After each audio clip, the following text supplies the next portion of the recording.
अस्सलामुअलैकुम। उम्मीद है आप सब खैर आफियत से होंगे। नाज़रीन करामी, high court of Jammu Kashmir and Ladakh ने एक नहायत अहम और दूर रस असरात रखने वाले फैसले में एक साबिक फौजी को माजूरी पेंशन देने के हक में आर्म्ड फोर्सेस ट्रिब्यूनल के हुक्म को बरकरार रखते हुए मरकज़ी हुकूमत की अर्जी वो खारिज कर दी। जी हाँ, ये फैसला न सिर्फ मुतल्लिका साबिक सिपाही के लिए बड़ी कानूनी कामयाबी है, बल्कि मुस्तक़बिल में ऐसे तमाम मामलात के लिए एक मजबूत नज़ीर प्रेसिडेंट भी बन सकता है, जहां फौजी अहलकार सर्विस के दौरान लाहक होने वाली जहनी या जिस्मानी बीमारियों के सबब पेंशन के हक से महरूम कर दिए जाते हैं।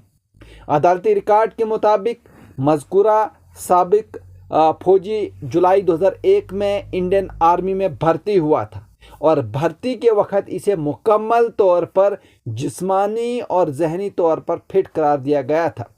इस सर्विस के दौरान किसी किस्म की जहनी बीमारी की साबिका तारीख मौजूद नहीं थी।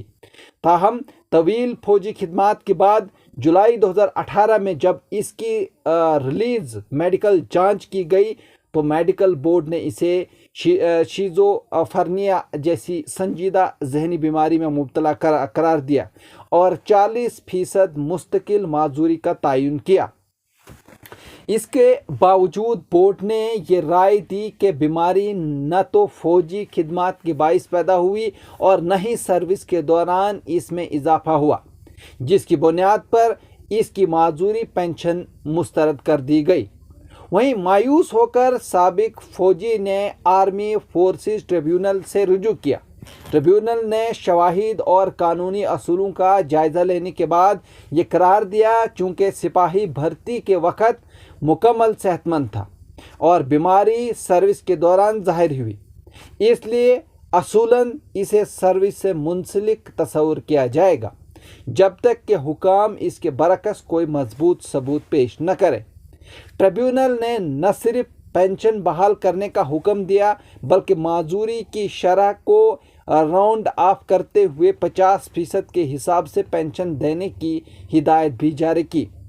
मरकज़ी हुकूमत ने इस फैसले को चैलेंज करते हुए हाई कोर्ट में अर्जी दायर की और मौक़िफ़ इख्तियार किया कि बीमारी का आगाज़ एक पुरअमन स्टेशन दिलहौजी हिमाचल प्रदेश में हुआ था, इसलिए इसे सर्विस की सख्तियों से मुंसलिक नहीं किया जा सकता।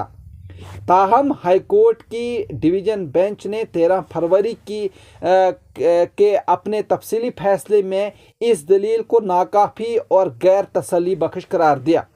अदालत ने वाज़े किया कि सिर्फ किसी मुकाम को पुरअमन इलाका करार देना इस बात का सबूत नहीं हो सकता कि बीमारी का सर्विस से कोई ताल्लुक़ नहीं।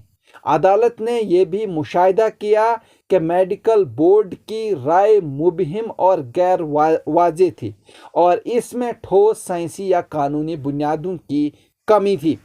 वहीं अदालत ने अपने फैसले में इस असूल को दोहराते हुए कहा कि अगर कोई फौजी एहलकार भर्ती के वक़्त मुकम्मल तौर पर सेहतमंद हो और बाद में सर्विस के दौरान किसी बीमारी में मुब्तला हो जाए तो कानूनन ये फ़र्ज़ किया जाएगा कि बीमारी का ताल्लुक़ सर्विस से है, जब तक कि हुकूमत वाज़े और मजबूत सबूत से इस मफरूज़े को रद्द न कर दे।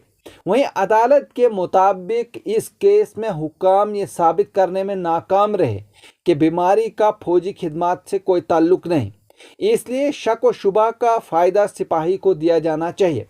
इस फैसले के बाद साबिक फौजी को 50% माजूरी के हिसाब से पेंशन मिलने की राह हमवार हो गई है। वहीं कानूनी माहिरीन के मुताबिक ये फैसला ख़ास तौर पर जहनी अमराज के मामलात में अहमियत रखता है, क्योंकि अक्सर जहनी बीमारियों को सर्विस से गैर मुतल्लिक करार देकर पेंशन से इनकार कर दिया जाता है।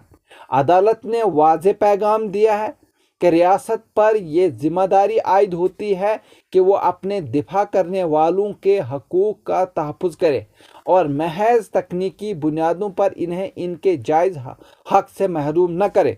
वहीं ये फैसला इस बात का भी की याद दहानी है कि فوجی خدمات انجام دینے والے افراد نہ صرف سرحدوں پر بلکہ ذہنی اور نفسیاتی دباؤ کے ماحول میں بھی کام کرتے ہیں، اور اگر سروس کے دوران کوئی بیماری لاحق ہو جائے تو اسے سنجیدگی سے لیا جانا چاہیے۔ ہائی کورٹ کے اس فیصلے کو سابق فوجیوں کے حقوق کے تحفظ کی سمت میں ایک مضبوط قدم قرار دیا جا رہا ہے، جو مستقبل میں بھی ایسے مقدمات میں رہنمائی فراہم کرے گا۔ یعنی ایک پریسیڈنٹ جو ہے وہ قائم ہو چکا ہے۔ جہاں ناظرین، اگر آپ اس طرح کے اور بھی نیوز دیکھنا چاہتے ہیں تو آپ ہمارے چینل کو سبسکرائب کر سکتے ہیں، لائک کر سکتے ہیں اور شیئر کر سکتے ہیں۔ مجھے دیجیے اجازت، شکریہ۔